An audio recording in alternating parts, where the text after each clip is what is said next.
Welcome to Hobby Evolution, episode number 1037. Happy Blackout Wednesday. I did color coordinate. I'm like, what am I going to title today's show? I don't know. What am I going to talk about today? I don't know. It's Blackout Wednesday. Let's talk about Blackout Wednesday. Hey, let's wear a black shirt. I realize as I'm looking in my closet, I need more black shirts. Black is slimming. And I need slimming shirts. I need to add some black shirts to my wardrobe. So, found one. Happy Blackout Wednesday, which means a lot. It's not quite the same as it was 20 years ago. Blackout Wednesday. So, we went to Sardine last night. I did have the steak frites. Bargain boxer, I do want to hear another card show story. Abso-frickin-lutely. Give it to us. So we did go to Sardine last night. Basically what we saw that I showed on the screen yesterday, the menu for Sardine, pretty much the menu. Steak frites is on the menu, so that's what I went for. They also have the Notorious MIL went with the oysters. I did not spring for the oysters. I sprung for the steak frites. Uncle Alan, Aunt Terry, and then another friend of the Notorious MIL and her friend, all went to Sardine. So there are 8 of us. Had the I went with a different beer. Usually it's just Spotted Cow. I did have Spotted Cow for dessert though, but I had a 1664, which I think is a German ale. So it was good. It was good. And then I had finished the beer, and I'm looking around. It's like, I need another beer. But if nobody else is getting dessert, I'm not a dessert at a restaurant guy. I don't eat dessert at a restaurant. Not never, but very rarely. And I've talked about this. I'm just not a big dessert guy. Like a piece of chocolate after like an hour after dinner, I'm cool. But I'm just not a big chocolate guy, sugar guy. So I think a couple in our party had opted for dessert, and I'm like, okay. I'm like, are they having dessert? And the waiter says, yes. Can I care to entertain you for dessert? And I'm like, yes, you may. I would like a Spotted Cow. You got a kick out of that. Uncle Alan didn't know what Spotted Cow was. Now they lived down in Boca Raton. But I'm shocked because their daughter went to school at UW. And of course, my in-laws have lived here for 30 plus years. So I figured like in one of his trips, he would have known Spotted Cow. So he did share a story. He's like, I was on the golf course and I had Pabst Blue Ribbon. And I'm like, PBR, wow.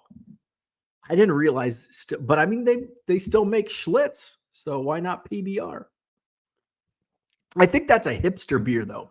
One of the places over on the east side, east side is pretty hipster here in Madison, Wisconsin. Pretty crunchy granola over there. And one of the bars, very hipster. It's like PBR. Where was it? And it's like, I don't want PBR. Pabst Blue Ribbon. There was a slogan, PBR me ASAP. I could have swore that was a slogan. Is this the Mandela effect? Somebody let me know. Was PBR me ASAP a marketing slogan for Pabst Blue Ribbon back in like the 80s or 90s? Like late 80s, early 90s. Like I could have swore. I've Googled it multiple times, like PBR me ASAP. I can't find anything. There's no commercials on YouTube, which usually there are. PBR me ASAP. Could have swore, but I can't find any evidence that it was. So either I'm crazy, or there's nothing on the internet. Maybe it's the Mandela effect. So I poured it in a glass, and they're like, "Oh, it comes in a fan." I'm like, "Actually, no. The Spotted Cow isn't typically served in a little. It almost looked like what is that? Snifter, sifter, whatever. I don't know, but it was in one of those like short round glasses, which I don't ever recall having a spotted cow out of one of these. I'm like, actually, no, I think they were out of glasses so in the kitchen. So they just grabbed one. So I had I'm like, here, have this. And he's like, oh, it's a little stronger than Pabst Blue Ribbon. Yes, it is. So had me a spotted cow for dessert last night. Sardine, the steak frites, I ordered them. So this is my conundrum when ordering steak out. I like steak medium rare, but more on the rare side. And you have to be careful because typically when I order a steak and I order it medium rare, it comes medium. So I don't want medium. If I wanted medium steak, I would order medium. I don't want medium steak. I want medium rare. So depending on where I'm at, I will order it rare. But if it's a steakhouse, and Sardine is kind of a nicer restaurant, so I would expect they know how to cook a steak. But I did have a poor experience with their steak frites. It was super salty one night. Delicious last night, by the way. So I ordered them rare to medium rare, just to make sure. I want them medium rare, but I want red. I don't want pink. I want red. I don't want it raw. I don't want it tartare. So, yeah, well done. No. Gotta have it bleeding. So it turned out it was almost exactly what I wanted. So kudos to Sardine for cooking my steak exactly how I wanted. So that was dinner last night. I don't know what I'm surprised there's no plans tonight. Oh, hey. Big curveball thrown our way. So yesterday afternoon, doorbell rings. And it's the notorious MIL. And she's lugging a Christmas evergreen fern thing, like a small potted thing. And Uncle Alan and Aunt Terry are with her also. So they went out shopping for us. And like, oh, thank you. And got that. Small talk. See you tonight. Blah, blah, blah. My wife comes home a little bit later. And I'm like, did you see your mom brought over this stuff? She's like, yeah, those are nice. So I think that's on the honey-do list today is we've got to, so my mother-in-law says, so you're going to have to take those flowers out and put that in. And I'm like, I'm going to have to like rip all those flowers out. Like, yeah. I'm like, oh shit. So wife comes home and I'm like, yeah, your mom dropped those off. And she goes, did she tell you that she hijacked Thanksgiving? And I'm like, oh, this could mean many different things. The notorious MIL and the word hijacking could mean a lot of different things. So I said, oh, what do you mean? She's like, she's now hosting Thanksgiving. I'm like, oh, that's interesting. This is kind of, I have multiple feelings about this. On one hand, it was going to be nice to actually host. New house, hosting. It's kind of fun having people. Like, as long as I'm not expected, like, I kind of want to be treated on Thanksgiving Day while they're all right. I kind of want to just be like, pretend I'm like a 12-year-old playing video games. Can I just avoid all of that activity in the kitchen? Which they want me out of there anyway. They don't want me in the kitchen.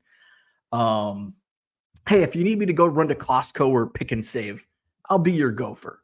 But let me go downstairs and work. So it's kind of nice having all that activity.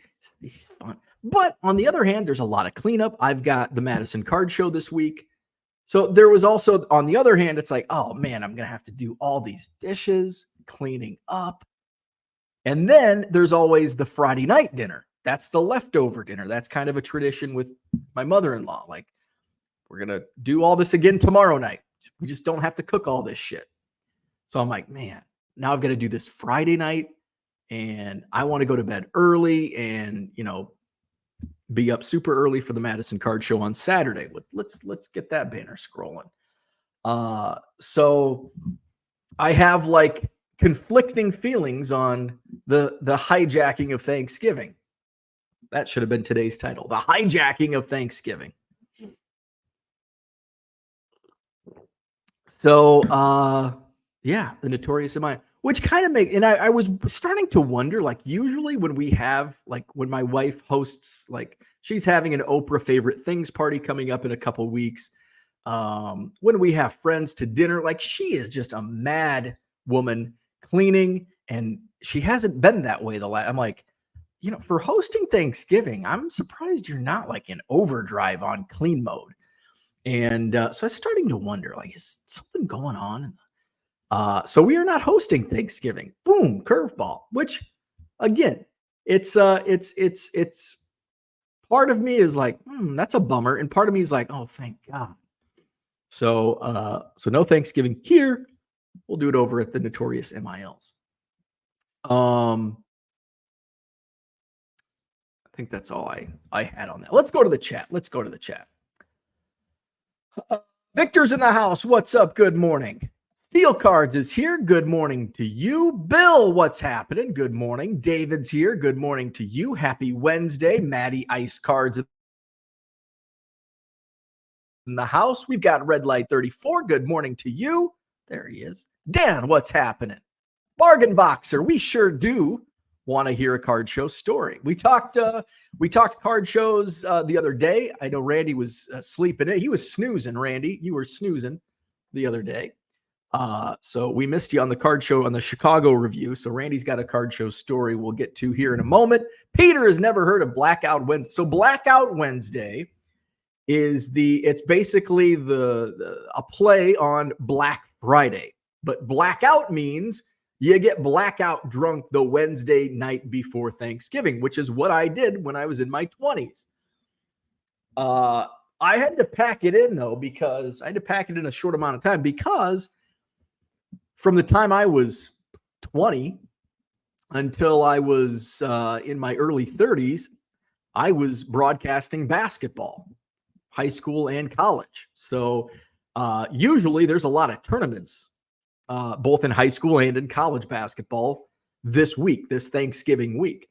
So I would be at a tournament, and then, in my early 20s, a bunch of my friends would come back to our hometown because everybody's doing, back home Thanksgiving. We'd go up to the local bar, get blackout drunk, stumble in at 2 a.m., be super hungover for Thanksgiving. You don't want to be super hungover for Thanksgiving, but I would do it year after year in my 20s. Just feeling, it's like, oh, that big plate of turkey. It looks so good, but I feel like shit. So that's Blackout Wednesday. So when I was in the college ranks, when I was broadcasting college basketball at WIU, who comes up here to play the Wisconsin Badgers next week. Looking forward to that on Monday. So Tuesday we've got an alumni event before the game. And then I think a couple people that I know are coming up. So there may be some post-game activity. I've already informed the wife it's going to be an Uber. It's going to be an Uber night. So might be a little tardy on Tuesday next week. Not going to get to the blackout stage, but we're going to get probably to the drunk stage. In my college days with Western, I missed the Cancun Invitational by, I think, a year or 2 years. Now, back in the day, before the state of Illinois went bankrupt, essentially, and they stopped funding universities, public universities, low major Division I college basketball teams would typically do one of those nice Thanksgiving tournament trips that you're watching on ESPN right now. Not this second, but this week.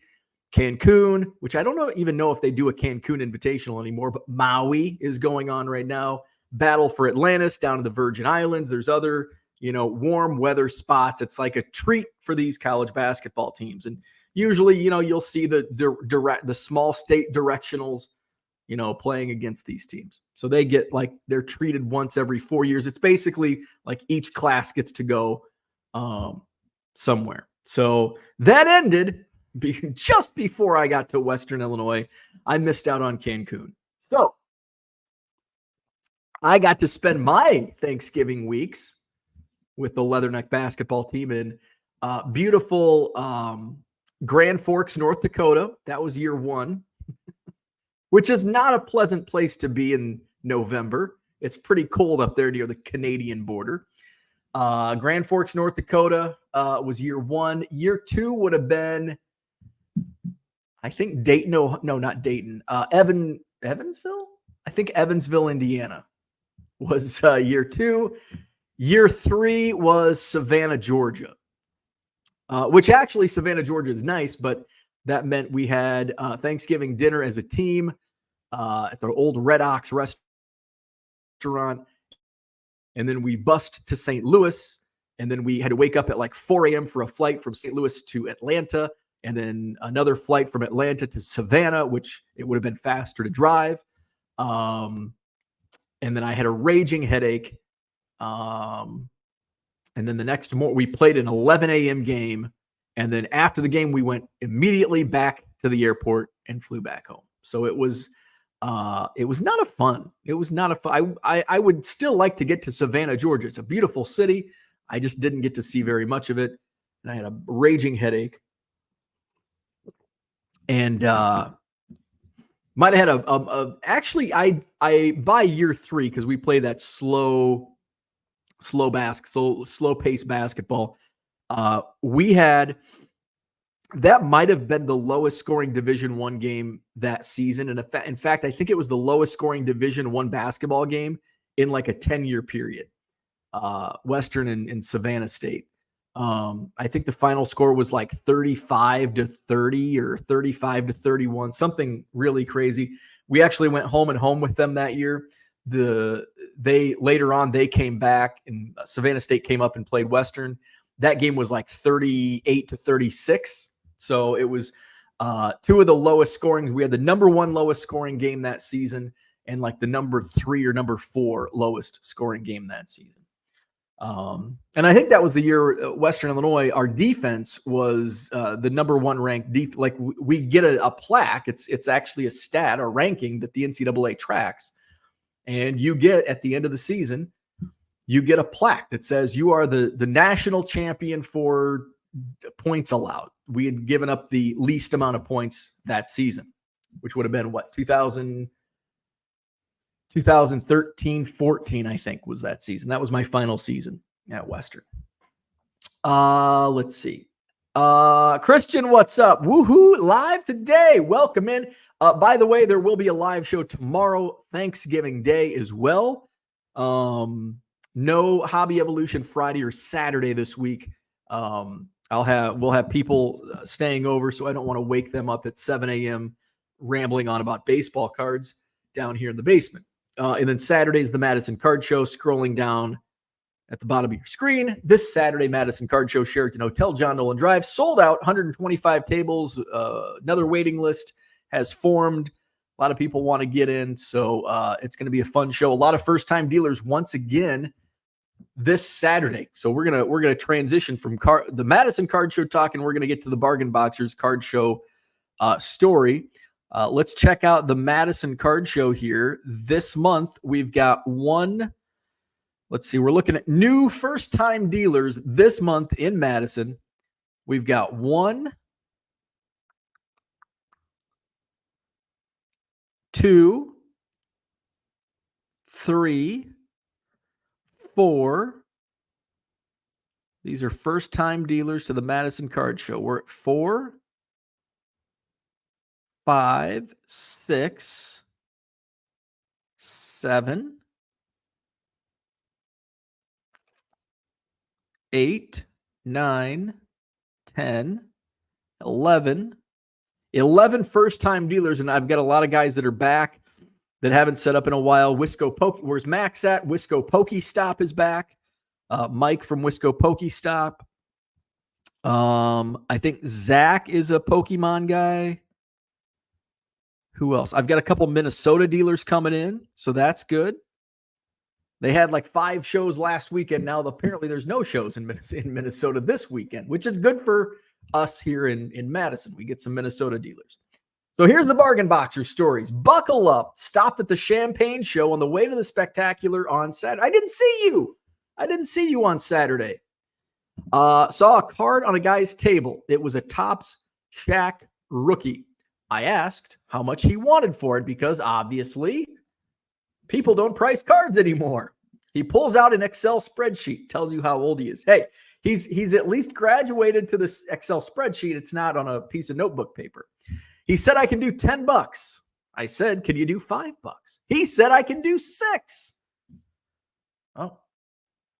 And Randy says, yeah, I can do that. I paid him in cash. Then I walked to the next table and started going through his bargain boxes. The old guy said, hey, come here. I walked back and he said, was that card the gold Shaq? Okay. Randy said, yes. He said, oh, no, I can't do that. Give me that card back after the transaction. I gave him the card back. What would all of you have done? See, this is a tricky situation. This is a tricky situation. And I don't know exactly how it played out. You know, did you pull it off his table and actually hand it to him and he looked at it and said, oh yeah, this is blah, blah, blah. Or did you just pick it up and say it had $10 on it? And I don't know how that all played out.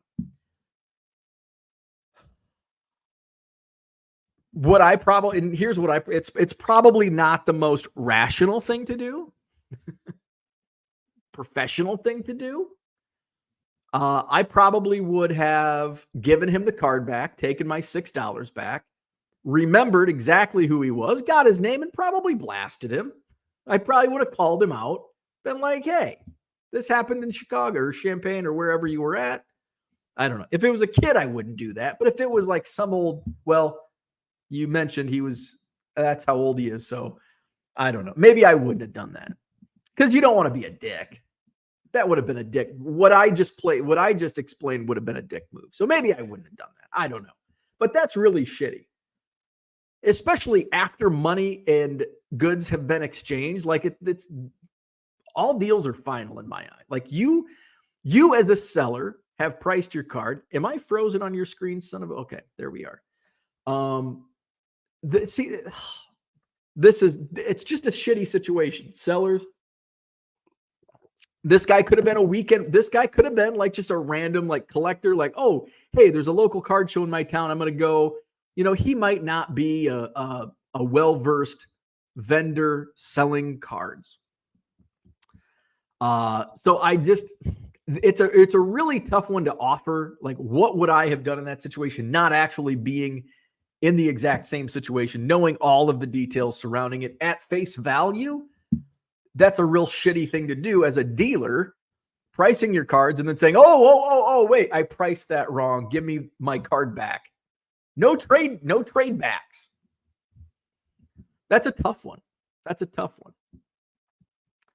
So Randy says, should I have told the guy to kick rocks or did I do the right karma thing? So I'm assuming you did give the card back. I mean, I think you did the right karma. You did the right karma thing. But that's a tough one, man. That's a tough one. And we can all sit here at our keyboards and say, oh, F that guy. That's stupid. And, say, well, I would have blasted him on social media like I just said. Maybe I shouldn't have said that. But in reality, when you're faced in that situation in real time, you're not thinking the way we're thinking right now as a bystander. I don't know what I would have done in that situation. I probably would have done. It sounds like you just gave the card back, and you got your money back. He got the card back. I know at the very least, I would never walk by his table again. Well, I might have to walk by it, but I would never stop at his table again. So. I don't even, what's a Shaq Gold rookie go for? Probably more than $6, I would assume. But I would assume a base rookie sells for a lot less. I don't know. I don't know the Shaq market. I think I put Shaq rookies, the base rookies in my store for like $250. So I don't know. I guess I don't have like, what would I have done? I don't know. But it sounds like the right karma thing. Probably the just it's $6. Just move on. That's a tough one. Let's see. Let's see if there's any comments to that. Max says, give the card back because I'm not about to cause drama with an old guy at a card show. Also, the card is 50 to $60. I'm not about effing people over. It was an obvious mistake. So it's a $50 to $60 card. Okay.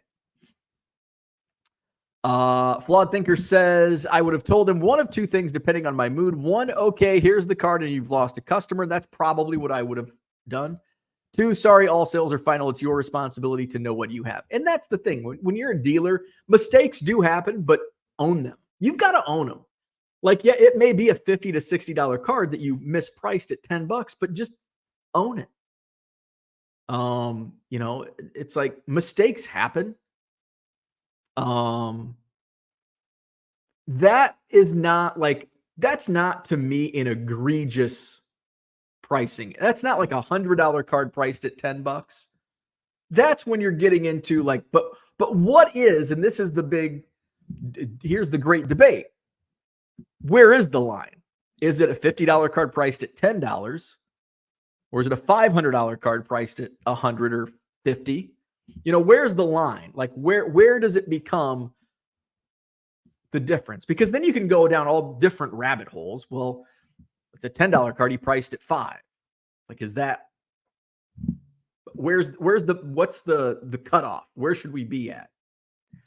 But you got to know your shit. Like, I always talk about the Ronald Acuna story. And Steve, who sold it to me, he's like, but you know what? I've been in the same situation. I've been on the other side of that, where I've come into something like that. It's just what goes around comes around sometimes. And we laugh about it. He's like, I had no idea. I'm like, I had no idea. When I first pulled it out, I'm like, oh, it's a gold cup. It's a $5 card. I didn't know what it was until I posted it on Twitter and somebody goes, hey, there's a $400 card in there. It was a $200 card, but still, it made me look it up and be like, oh shit, this is more than $5. And he bought that from another dealer. So it went through two dealers' hands, essentially three dealers, and a post on Twitter before we realized, oh, this is a bigger card than what it is. What should I have done? Should I have gone back to Steve and been like, Steve, hey, I just found out this is a $200 card. I can't in good conscience keep it. I didn't do that. I kept it. Steve's like, I would have done the same thing. So it's just, where is the line? If you're digging through a bargain box, you get cards for 25 cents. If there's a $10 card, I think the expectation is, it's probably either planted or just the market's changed, or just didn't know it was a $10 card. But at what point, at what value do you look it up? If it's a $100 card, do you pull it out and say, hey, this is a $100 card? I'm not. Like, when I'm digging through, especially as a business, like, and I do bargain boxes, and I've put $50 cards in there that I didn't know were $50. I can assure you, I'm not planting $50 cards in my quarter boxes, but sometimes a dollar box, Adam pulled non-sports. A lot of those just go in there. I don't care. If I knew it was a $20 card, I probably wouldn't put it in my quarter box. It's like, screw it. Or like Saddam Hussein, I didn't know that was a $15 or $20 card. If I did, I wouldn't have put it in my quarter box. But good for Adam. I'm not going to be like, hey, I didn't mean to put that in there. So there's a lot of like, what is right, what is wrong. So that's what, if you're selling it, like that's why I'm always all about seller having the price. You're selling this. There are exceptions to the rule. If it's a grandma that her husband passed away, it's a widow, and grandpa had all these cards locked away in the closet for all these years, grandma's not going to know. I mean, you're not going to take advantage of grandma. Well, grandma, what do you want? Well, about $20? No. We're going to be fair about that. But if it's another dealer or if it's somebody setting up as a dealer at a card show, there's the expectation they know what they're doing. Price your cards right. Or price them at all. What do you want? $10. Okay, I'll do it. $10. And I think going back to Bargain Boxer's original, it wasn't even priced, right? So let's go back to his original comments. Okay. So at the Topps Shaq rookie, it was not priced. I asked how much he wanted for it. He pulls out an Excel spreadsheet. He said, I can do $10. So you got greedy. Okay, now we know the whole story. Randy, you got greedy. If you knew it was the gold rookie that sells for $50 and you're trying to get it for $5, that's kind of on you now. Now that I know the whole story, that's on you. You're trying to get a $50 for $5, like. But if you said, "Oh, I'll do $10," and then and it's like, "Oh man, come on." That's like if I price something in my eBay store $10. So if I price something $10 in my eBay store, and all of a sudden, because a lot of times I don't comp, if I price something in my eBay store $10 and it's a $50 card, all of a sudden I get all these offers, like boom, right away, instantly, $5 offers. Like, whoa. And I look it up. Oh, this is maybe it's a $20 card. The recent cops are 20. They're trying to get it for $5. I'm like, oh, decline, revise, $20 or best offer. You just lost. You could have had it for $10. Now you're going to have to pay $20. So now that we know the whole story, Randy, I think you got greedy. So I think the right thing you should have done is, just give him the card back. Give him the card back. But even so, the dealer should have given you the right. He shouldn't have taken back. Like, oh, wait. I made a mistake. And I don't know how, maybe he looked at the wrong card. Maybe he just thought it was the Topps rookie and it was actually the Topps gold that you had. So I don't know the exact situation, like every little minute detail that went into it. But I surely wouldn't go back and be like, that's the dude that took back my card. Well, Thinker's in the house. Good morning. He says, go Duke basketball. James says, PBR in old style was a staple in my youth. In your youth? 20s, right? 20s. Or maybe your teens. Maybe you were a bad boy drinking in your teens. PBR and old style. I was neither. We were, let's see, when I was a youth, what did we get started? Probably Busch Light. I actually got my dad started on Busch Light. I don't even know what he was drinking before he started Busch Light. But I was not of age when I introduced my father to Busch Light, and then he was Busch. He was a big Busch Light guy. Let's see. Where are we at? Flawed Thinker says, I know you don't do whatnot, but I have a feeling some awesome deals are going to happen this Friday. For 24 hours, there are no seller fees, so hopefully sellers lower their prices. I'm not a whatnot guy. So that does not move the needle for me. I'll be checking out Blowout on Friday morning to see if they have any good deals. But I think I bought 3 things from Blowout this month. Case of Chrome and PB, case of the Leaf, which I haven't even listed those autos yet. I think I listed a couple. I listed the base. I've sold a few base cards. Got to list the autos. And then what? The last year's Chrome update, which I'm just leaving on the shelf. The Chrome and PBs, I did sell the Yamamoto and Roki Sasaki sold for like $30, just an insert sold for $30. Sold some other stuff, so it's starting to trickle. I did add more to my eBay store.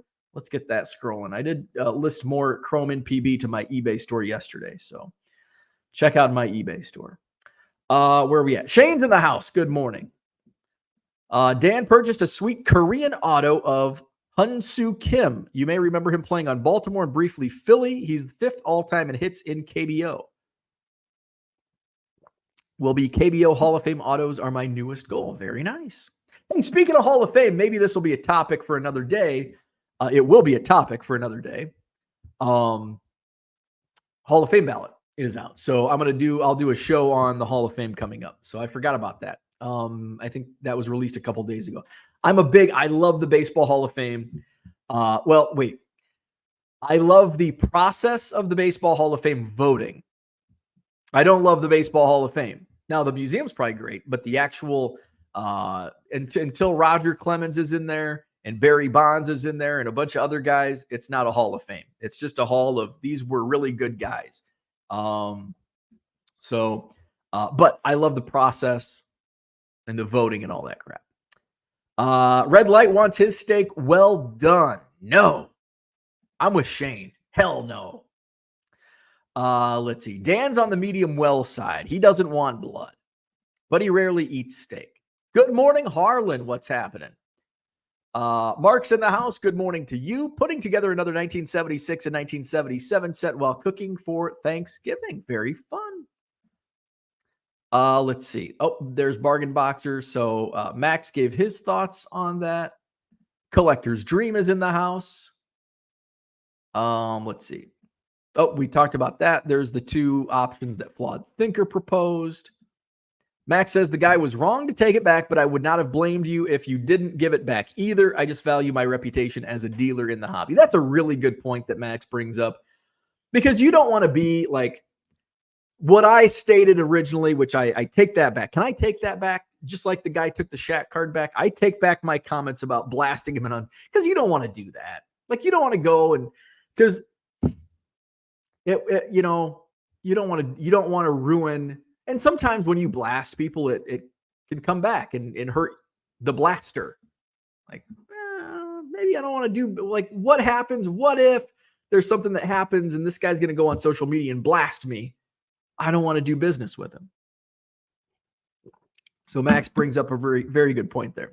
Christian says, hijacking Thanksgiving sounds like something Bruce Willis would be involved in. Sounds like a great movie title, but it's got to be more. It's got to be more entertaining than just the mother-in-law says, "I'm hosting Thanksgiving." There's got to be some action. There's a reason that Thanksgiving has been hijacked. Max says, "I'm with Flawed for the most part here." Brian, what's up? Good morning. Peter found out what Blackout Wednesday means. Mark says, my mother, aunt, and girlfriend commandeers my kitchen for Thanksgiving. I do Christmas under strict observation. That's what you get for being Italian. So yeah, there is strict observation on me, making sure I'm not in the kitchen. Like, oh, no. Nope, this is the boundary. You are not allowed past this line. Like, what? My spotted cow is over there. Oh, sorry, put it outside. You no longer have access to the refrigerator. Stay back 500 feet. TD Sports Cards, what's going on? Good morning to you. Sal Dougie, what's up? How was Sardine? Lauren and I ended up going to Tempest. Oh, interesting. So Tempest is where Saturday's reservations are. I've never been. How was Tempest? So I've been to Sardine. It was very good. They cooked my steak frites to perfection, just how I wanted them. So it was good. It was good. But I've never been, and I don't know if I'm going to go Saturday. Just kind of depends on, how early I wake up Saturday, what type of mood I'm in. Do I want to go out to dinner? So we'll see. But I was hoping like Tempest would have been last night. I would have got to see you. I was hoping Tempest would have been last night and Sardine Saturday because I've been to Sardine. I know what I'm getting. Tempest, I've never been. I'd like to try it. So maybe I will go on Saturday. Savannah has some great restaurants, especially seafood. I really want to get back there. Like when my wife and I first started dating, like you're in that honeymoon phase when you first start dating. We're going to travel all over. I've never been to San Francisco, and I shouldn't mock my wife. Let's go to San Francisco and do a different way. Going to go to Savannah. My wife doesn't talk like that anyway. Let's go here. Oh, we've never been to Boston. So we have all of these exciting adventures planned. And it's like, and then like, I'm going to work instead of doing vacation. So we have not taken, my wife and I together have not taken vacation since 2019. So it's going to end up being 5 years and we haven't even planned anything for next year. We've kind of dabbled with the thought of going to Europe again. But I do my vacation to spring training. Well, it's not a vacation. It's a work trip. I do my work trip to Mesa. By the way, if you're in the market to fly anywhere, check flights right now. Like if you have to book a flight, and I don't know. So we have our Club 400 group that we're all going out at the same time in March to spring training. So we're talking like people are like, I actually booked a couple months ago. What the hell is wrong with me? Usually I'm like 2 weeks before the trip. Oh, I better get my flight. I booked, and it was like, I booked at the time because it was the cheapest I'd ever flew out of Madison. Madison's a little higher price, but it's so easy for me. It's worth the extra money to fly out. But I looked at flights yesterday, and it's like, how much cheaper? So basically I paid, I think, a little over $500 for my flight, direct flight, Madison to Phoenix. I think I paid a little over $500. That's with a seat upgrade. Little over $500. When I looked yesterday, it was at like $340, $330. So with a seat upgrade, it would have been still under $400. So a significant savings. And then one of the other guys in the group said, yeah, he's like, my flight's down $300 from a few weeks ago. So if you're looking to fly anywhere in the next, 6 months or whenever you can book, take a look at flight prices right now, because they are really low, or lower than what they have been and what they might be as you get closer. So the reason I looked, and even though I have it booked, I don't know, can I like retroactively, can I cancel and like rebook? Can I get that money back? And somebody said that, and I'm like, I thought about that, but I'm kind of lazy. Like, I don't know. Is it? I don't know. So I looked because we have so Madison, the Madison airport added a bunch of new terminals. So now they've got more flights coming out. Hopefully that drops the price down on some of these flights. So they now have a direct flight, another airline. So we have American that flies direct, but now they're doing like Sun Country, which I know is one of those bargain. I don't know if I'm comfortable. I've never flown on a bargain like Spirit or Front. I've never flown on any of those, so I don't know. But I was looking to see if Sun Country was doing direct flight, and I don't know. I didn't really look into it too. I don't know when they start, or if they've started like with their schedule yet. So I'm like, shit, I could save quite a bit more money. Maybe I can upgrade my room with that savings.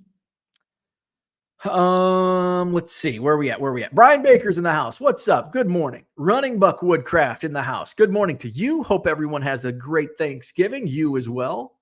So I've got to ask Running Buck Woodcraft.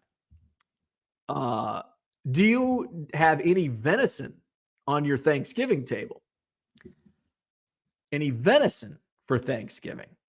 Dan says us local foreigners are meeting on Saturday for a Thanksgiving dinner. So that sounds fun, like a Friendsgiving. I had the wildest dream last night. It was about a Friendsgiving. And it was like all people that I went to like high school with. And it was at my friend Mike, who I graduated with, went to high school with Mike. His dad had the recording studio that New Kids on the Block came, and he played basketball with Jordan and Marky Mark and somebody else, because Marky Mark was recording. I think he recorded like parts of Good Vibrations at the studio. So it was at my friend Mike's house, and he has like a ton of siblings. So like Jesse's the oldest, graduated. So like basically there were like, he would have had siblings like they would have been in high school like all throughout from like 1988 to 2000. There was at least one of the siblings in high school.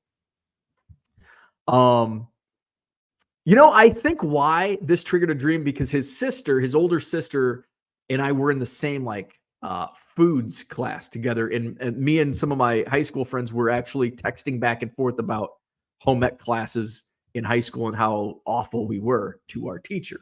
So that's probably what triggered this. It was a wild dream, Friendsgiving, and it was live streamed on YouTube. Okay, and there was like a trivia game. So this is like melding all of the activities that have been swirling in my brain the last few days: trivia, foods class, YouTube, crazy stuff. So there was trivia, and I just remember it was like a sliding scale, and I got 17 points for knowing Ken Griffey Jr. I can't remember what the question was, but I'm like, oh, Ken Griffey Jr., and I got 17 points.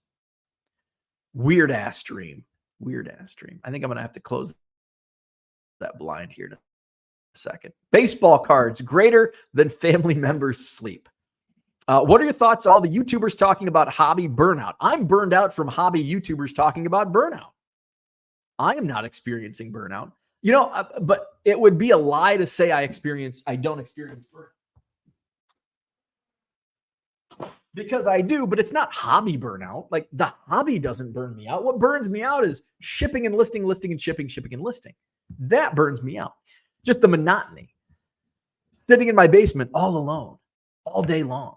That burns me out. The hobby doesn't burn me out. My Cubs baseball cards don't burn me out. Hobbies can't burn you out. I talked about this a few days. I think I talked about it because I titled one of my card shows No Burnout at the Rockford Card Show. No, if it's a hobby, you don't get burned out. I'll tell you what it is. It's the YouTubers getting burned out because they're getting less views and less clicks and less likes and all that bullshit. It's the people on Twitter that are burned out because they're not making money on their cards anymore. I'm burned out. You weren't burned out when you were making a bunch of money doing the same work. Now you're making less money. You're burned out. Well, you're burned out on the business side of it. So I'm burned out listening to people saying they're burned out. That's what I'm burned out on. Philly Joe, what's up? Good morning. Max says the burnout they are experiencing is with their wallets. Nailed it. Because all they did was stay in the $100 plus market, which has gotten shit on in the past 6 months, creating content weekly, etc. Can take a lot out of someone. Moderation is key. And I know plenty that have had issues with doing too much. Absolutely. I'll get burned out because I'll just be in my basement 3 or 4 straight days, shipping and listing 14 hours a day. And all of a sudden it's like, Jesus, I'm burned out. But it's not the hobby, because this is a business. Like, this is how I pay the bills, right? But my hobby is still with cards. Like, my hobby is Cubs cards. You will never hear me say, I'm so burned out of counting my Cubs cards. I'm so burned out of looking at my Cubs cards. Oh, I just hate. Oh, I'm so sick and tired of getting my binder of cards out and looking at them. Like, fuck that. You're not burned out on the hobby. You're burned out from the business. Fuck. Nobody's burned out on a hobby. How many people? Uncle Alan wasn't talking at dinner last night how burned out he was playing golf every day. Hobbies don't burn you out. Shane says, think of it this way. If you would have gone back and said, never mind, I don't want it, would he have taken it back? Dan says, good counterpoint. Let's see. There's Low Roller with our tax expert Low Roller Scratcher. Brian says, dealer should have said, you keep it. I made a mistake. Absolutely. As a dealer, that's what he should have done. Brian says, I would be inclined to buy more. Lifetime value of customers is important. Yeah. He lost out on, so he's looking at it. Well, it's a $50 card. Is it selling for $50? 1992 Topps Gold. Shaq.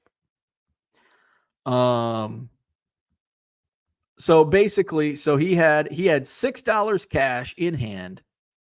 Topps Gold Shaq. I assume it was raw. Sell it on eBay. Of course, you get fees and all that. That's a 7. Come on. I just need a raw. So yeah, right at 50. Well, that's 40. It's between $40 and $50, and that's eBay. This one sold for 20 at auction. That's, sells it, buy it now 40 or 50. Why do I hate auctions? Numbers don't lie until they do. $20 sale on auction, $40 sale, buy it now. You do the math. So kind of all over the place, but he goes to sell it. Say he gets the $40. You're looking at 40 minus, say, 5, so 35 minus 4, 31, 30 or 31 bucks net. He got 6 right there. So a difference of what, 25 bucks? But Randy may have come back. Randy said he was standing at his bargain boxes. I bet Randy didn't buy anything else from this guy. Could have cost him that 25 bucks. So those are some of the things you have to weigh when you make decisions like that. Even on eBay, if you're a dick to a customer over a $2 card, maybe that customer comes back and buys $100 worth of cards. Maybe that customer is just a dick. Sometimes customers are assholes. It happens. And that's why I'm not afraid to put the blocks on some people. And I'm surprised.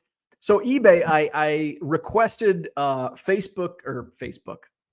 I requested on eBay feedback removal on a couple, I think, neutrals recently. And they removed one and they didn't remove the other, at least last I checked. I think, yeah. So the feedback that was left, neutral, well, this card actually showed up, unlike the last one. What? What? So it's like, that's obvious. That's an obvious Facebook. Why do I keep saying Facebook? That's an obvious feedback. Oh, that's why, because feedback and Facebook sound the same. That's an obvious feedback removal in my eyes. He's not even he's not giving a neutral on the card he got. He's pissed because he didn't get the other card. Like, shouldn't he leave a neutral on the other transaction? So I'm like, oh, eBay's going to remove this. They didn't. They removed another one that I'm like, sometimes it's a crapshoot. Sometimes you'll get feedback. I said it correctly this time. Sometimes you'll get feedback removed when it's probably not. That's why I just try it.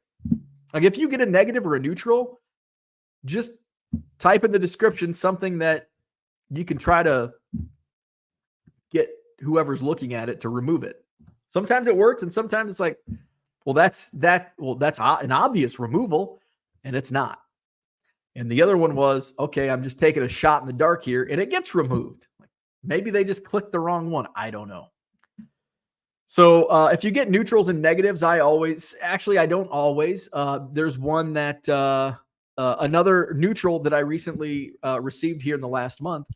Card in good shape, but far darker than the photo representation portrayed. Okay, that's fair. I'm not gonna do anything about that. Okay. Pictures. What card was that? It was a 1990 Topps Ken Griffey Jr. What the hell? Just a base card?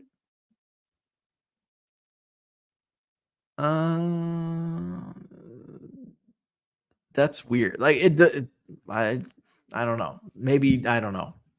Looks exactly like the card. And by the way, it's not that I have multiples of them. It's in box 1 tab A. It's the only Ken Griffey Jr. 1990 Topps. So, but that sounds like honest feedback. Like, the buyer was expecting something else, apparently, I guess.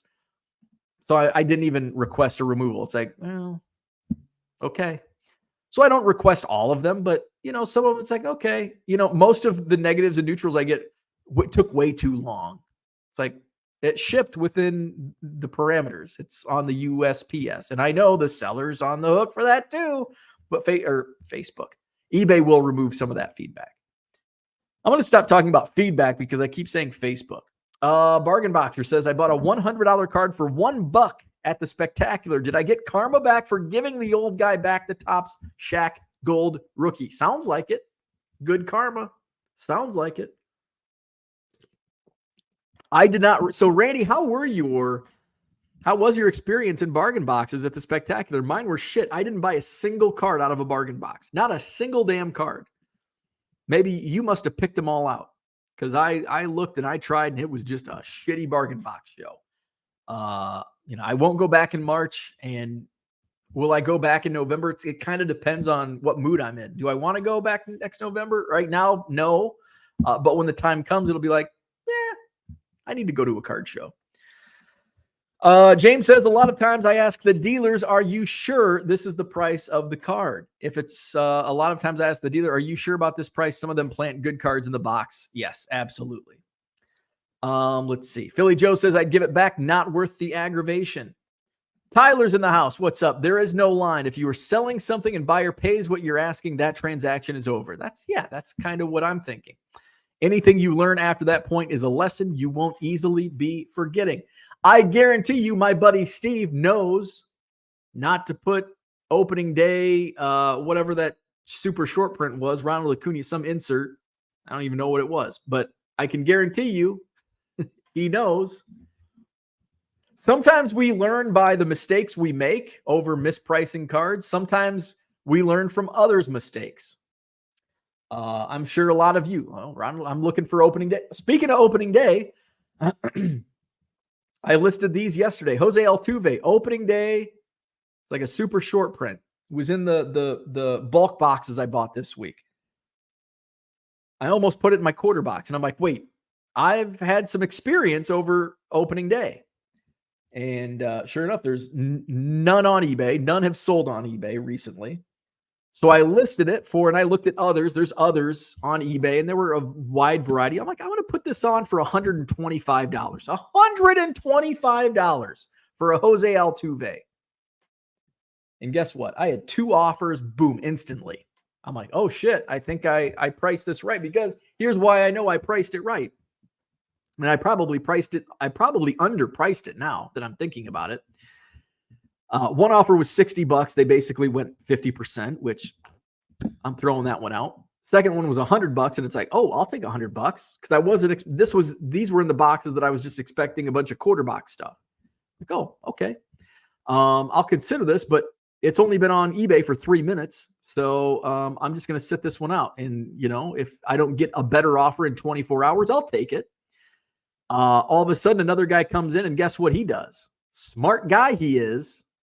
He bought 7 cards. And guess what that means? He get 25% off. So now you're thinking, well, he got 25%. You should have taken the $100 offer. Here's the difference.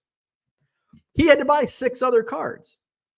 And I looked it up, and 6 other cards at $1.75 to $2 minus the 25% off. It's basically a wash. So could somebody else have come along and bought it at full price, $125? Potentially.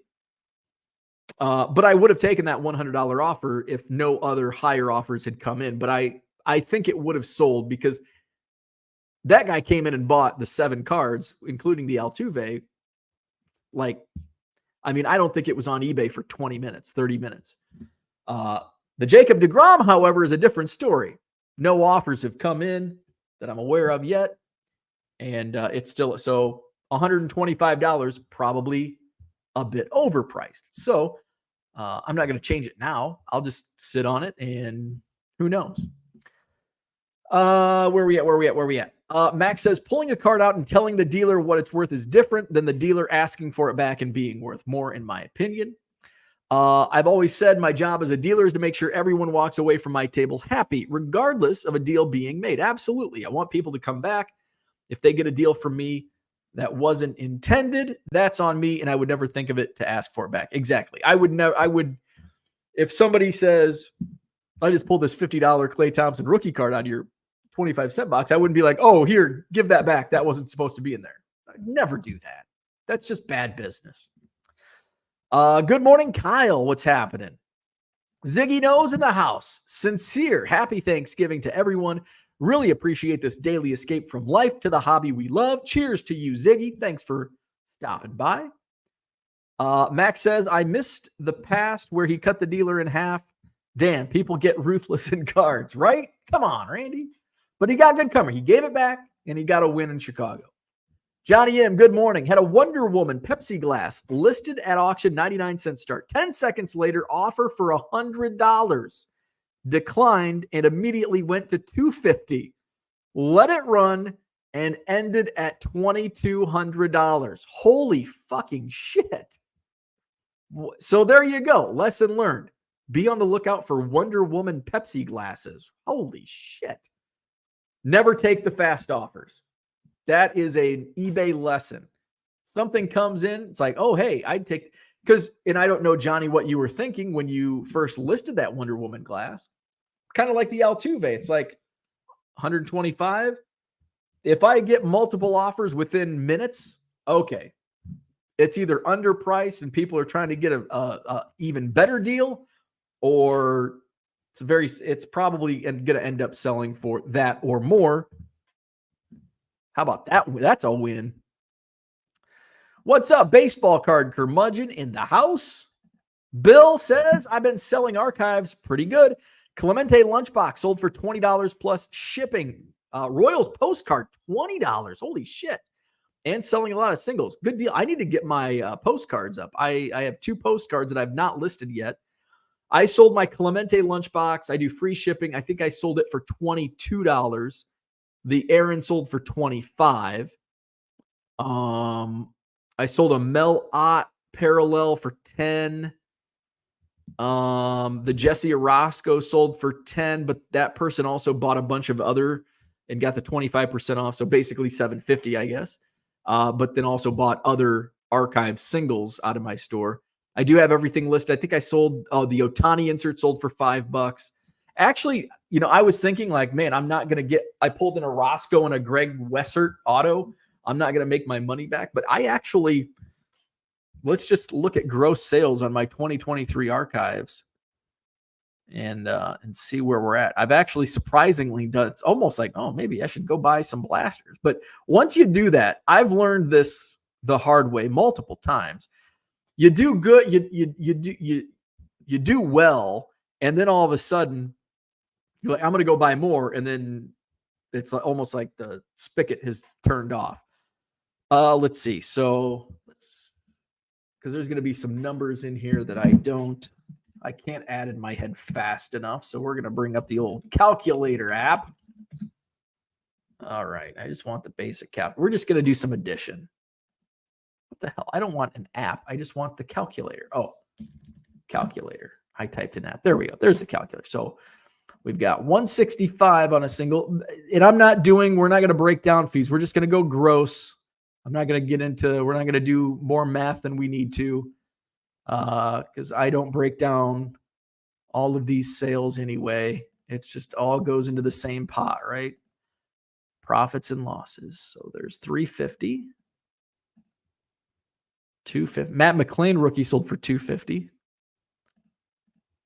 Nolan Ryan sold. So I've actually sold more of the base singles than I thought. The inserts have been selling well. Oh, I made the Mel Ott. I actually gave a 10% offer, so it sold for $9. Oh shit! I messed up. Can I go back on this? Fuck. Oh yeah, sweet. So 9. There we go. So plus. There we go. Okay.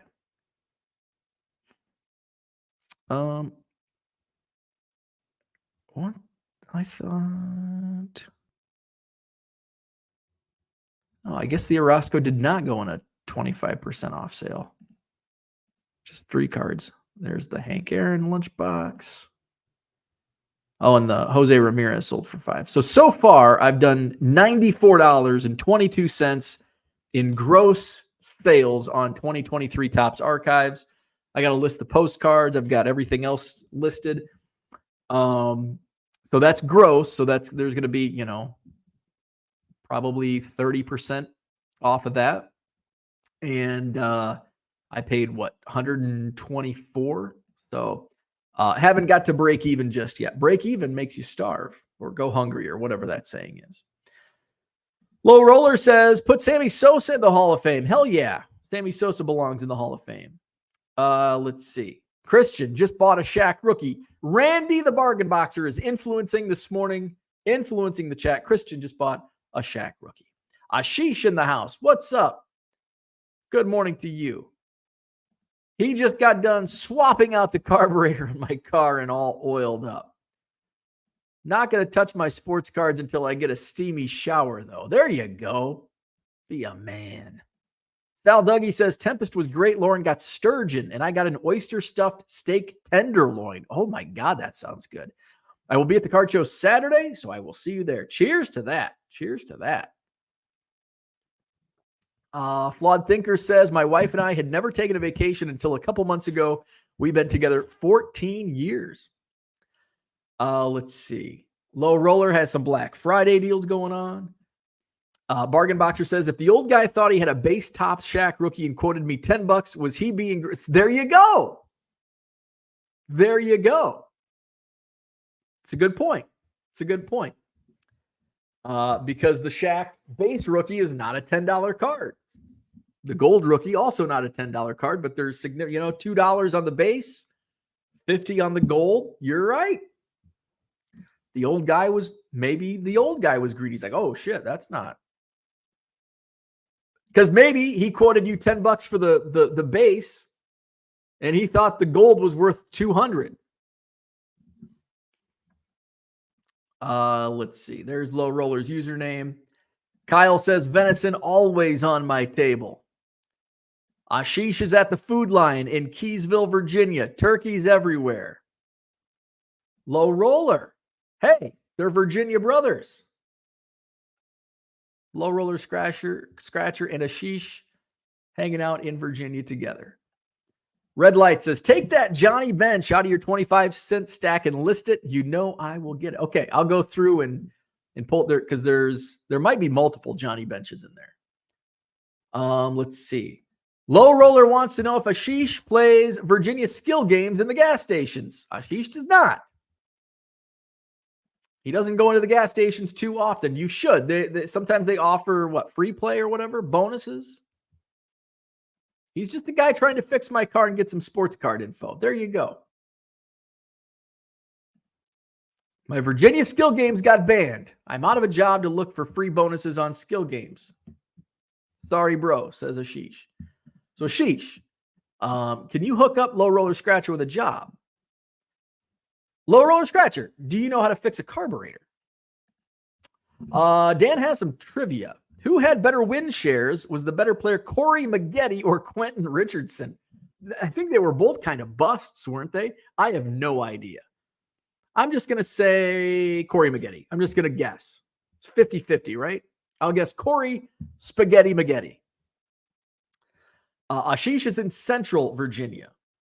Low Roller Scratcher says you can sell your sports cards to the dealer. The dealer pays you in cash. The good news, you don't pay any taxes. If you sold $1,000 worth of sports cards in the card show, since dealers pay you money. There you go. Low Roller says, I saw you got 12 negative feedback in 1 month. I don't think I ever got 12 in 1 month. I've got 12 overall. Let's see. Where's my feedback? Low Roller. He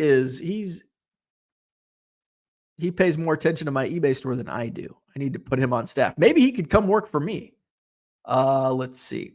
I've got 13 negative feedbacks in the last 12 months. 0 in the last month. 8 in the last 6 months. 13 in the last 12 months. Let's see. Flawed Thinker says, along with that feedback of the other card not showing up, who's to say he's actually talking about you? That's a good point. He could have purchased a card from someone else and it never came. Broad statements should be removed. Absolutely. And I'm not shocked by anything eBay does or does not do, but I am surprised. I would have thought that was an easy removal where the other one was like, oh, I'm just kind of, throwing up a prayer on this one. Let's see. Johnny says, had a guy offer $30 for a $225 card. Guess where his name is now? On the block list. Red Light says, drop that F-bomb. F-bombs in the morning. Here we go. I had a great spectacular, says Randy. Those spectaculars are super hit or miss. I found one guy who is from Central Illinois and spent $300 with him. Hopefully we will hook up and I can buy more. Very nice. Ashish says, I don't have negative feedback on eBay, Chief. There you go, 100%. I'm 99.9. What are you actually talking about, Flank Thanker? Let's see. John says, I heart Ziggy. What's up, John? Good morning. JW, what's happening? Good morning to you. Sports card therapist apparently likes his Wonder Woman. Was it shillbitted by sports card therapist? I don't know anything about sports card therapist, but apparently he was caught shillbidding. Apparently he was just recently saying how shillbidding is bad, and then he got caught shillbidding.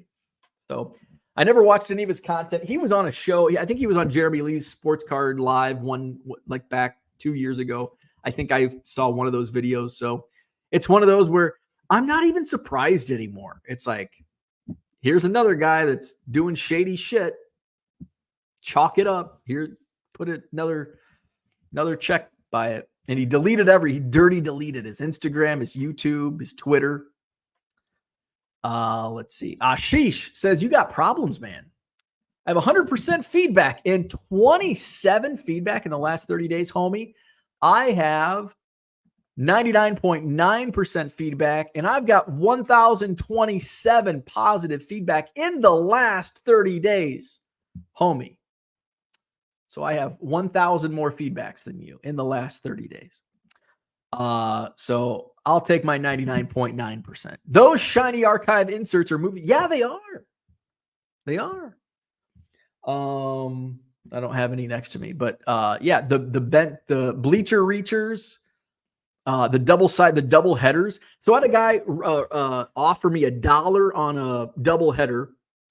I don't know which one it was. It might have been the Oakland A's one. Offered me $1. I just listed it.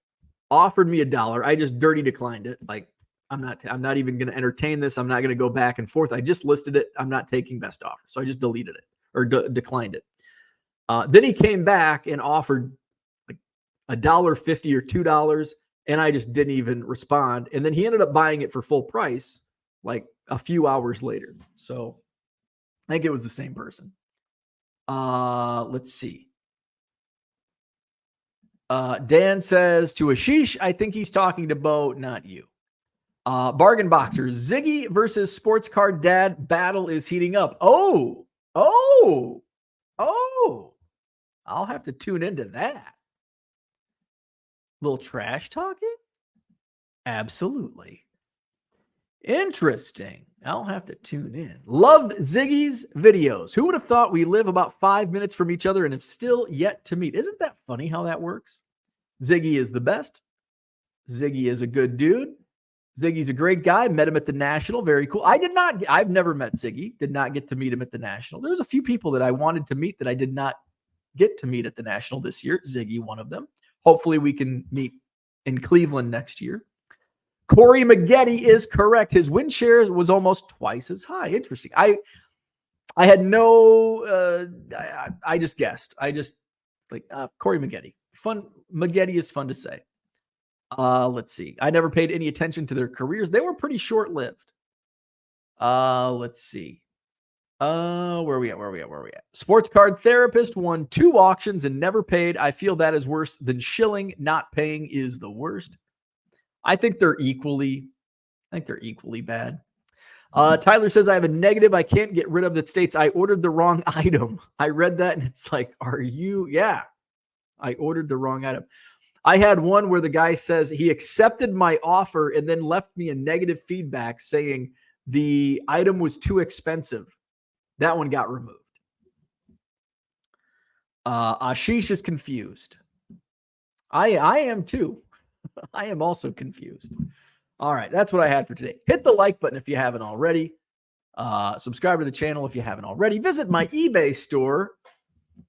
Buy 7 or more cards at regular price, and you'll get 25% off. Newly added yesterday, some Topps Chrome, some color, some shiny Topps Chrome in PB. Another, this one sold for $30 recently, so I listed another one.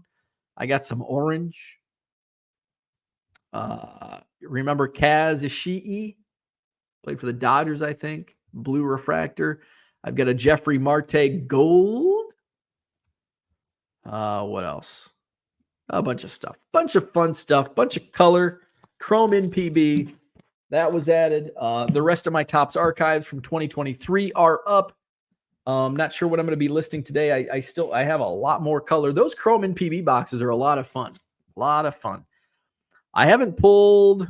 Did I pull an of 5? I think I did pull an of 5 in like my first box. I've got purple up the ass, purple everywhere.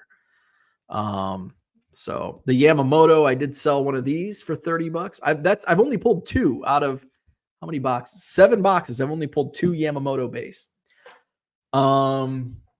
So that's what I had for today. So like, subscribe, visit my eBay store. Hint, hint, there's probably going to be a Black Friday sale coming up in my eBay store. Stay tuned. Live show tomorrow morning, 7 a.m. Thanksgiving edition.